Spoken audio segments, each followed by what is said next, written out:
All right, today we are diving into one of the world's most incredible white grapes.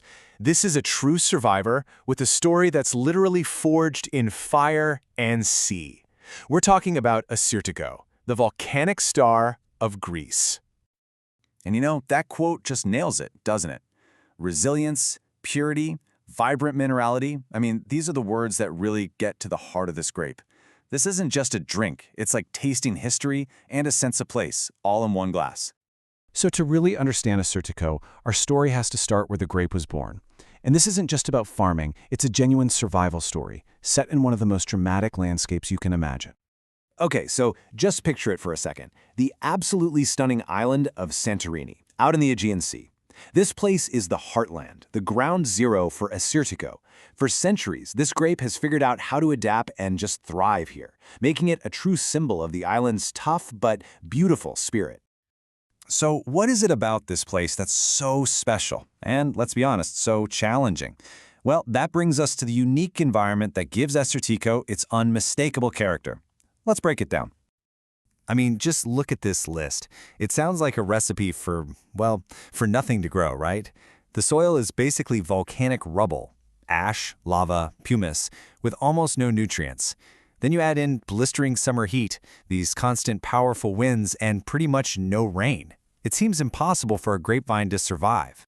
And yet, that harsh soil comes with a hidden superpower. It's totally resistant to a nasty little pest called phylloxera. See, this tiny insect wiped out most of Europe's vineyards back in the 1800s. It attacked the roots of vines planted in the usual clay-based soils. But Santorini soil, it's sandy, volcanic, and has no clay. So it was like a fortress the bug couldn't break into. This means the vines in Santorini are ancient, growing on their own original roots for hundreds of years. And that is what gives these wines an incredible depth and complexity you just can't fake.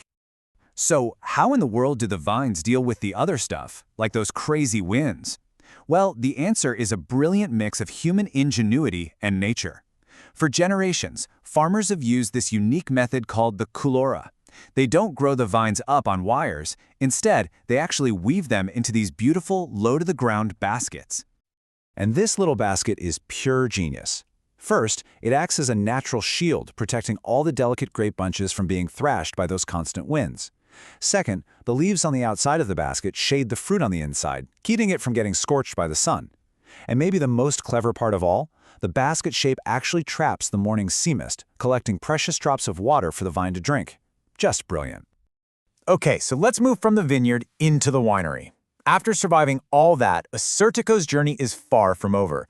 In fact, it's that resilient character that allows it to become so many different things in the bottle. And really, it all comes down to its core identity, that super high, vibrant acidity and a really solid structure. For a winemaker, those two things are an absolute dream. It's like being handed a perfect canvas, because you can create this incredible range of wines, from something super crisp and clean to something really rich and complex. And here you can see the two main paths for dry Assyrtiko. On one side, you've got the fresh, mineral-driven style. That's usually made in stainless steel, to keep everything pure and really highlight that zesty citrus and sulky character. On the other side, you have a more structured, built-to-age style. These are often aged in oak barrels and left on the lees, the leftover yeast, which gives the wine a much richer, creamier texture, with notes of riper fruit and spice. But wait, there's more. Assyrtiko is also the star of Vin Santo, a truly legendary sweet wine. For this style, the grapes are laid out to dry under the sun, which concentrates all their sugars and flavors.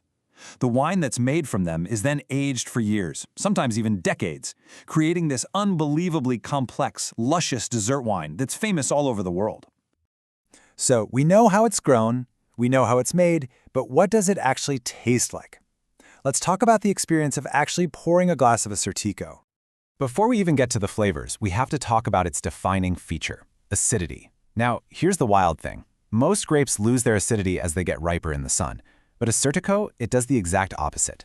It gets perfectly ripe, packed with flavor, all while holding on to this incredible electric acidity. That is its superpower, and it's what makes the wine so refreshing and allows it to age so beautifully. So, when you stick your nose in the glass, you're going to get these bright, beautiful aromas of lemon, grapefruit, maybe a little bit of white peach. Then you take a sip, and all that crisp citrus and stone fruit comes rushing in. But it's the finish that is truly unforgettable. It has this distinct salty saline note and this flinty character that everyone calls volcanic minerality. It literally tastes like the island it came from. And that combination, that high acidity and savory minerality, doesn't just make for a great drink by itself. Oh no, it makes Assyrtiko an absolute champion at the dinner table. I mean, think about it. That acidity is just perfect for cutting through the richness of grilled octopus or a fatty fish like sea bream. That salty character makes it a natural for oysters and shellfish. It's like getting a squeeze of lemon and a splash of the ocean all in one. And of course, it's amazing with a classic Greek salad or anything with lemon and herbs. It just works. Okay, so for our final chapter. For centuries, this amazing grape was pretty much Santorini's best-kept secret. But in just the last few decades, it has absolutely exploded onto the global stage. The journey is just incredible when you think about it. This is an ancient grape that survives a plague that kills almost everything else. For a long, long time, it was just the local wine. But then in the late 20th century, a new generation of winemakers saw its potential. They blended that ancient farming with modern techniques to really unlock its quality. And by the 21st century, the rest of the world finally caught on. And you've got to give credit where it's due. Pioneers like Estate Ageros, Domaine Sigiles, and the late great Hierodimos Hatzidakis, these were the champions who proved that Assyrtiko wasn't just a great Greek wine, but one of the great white wines of the world. They're the ones who put it on the map. So, from a volcanic survivor to an international icon, Assyrtiko's story is really one of resilience and rediscovery. It makes you wonder, right? With a character this unique and a history this incredible, what other heights can this ancient Greek star possibly reach? It's a pretty delicious question to think about.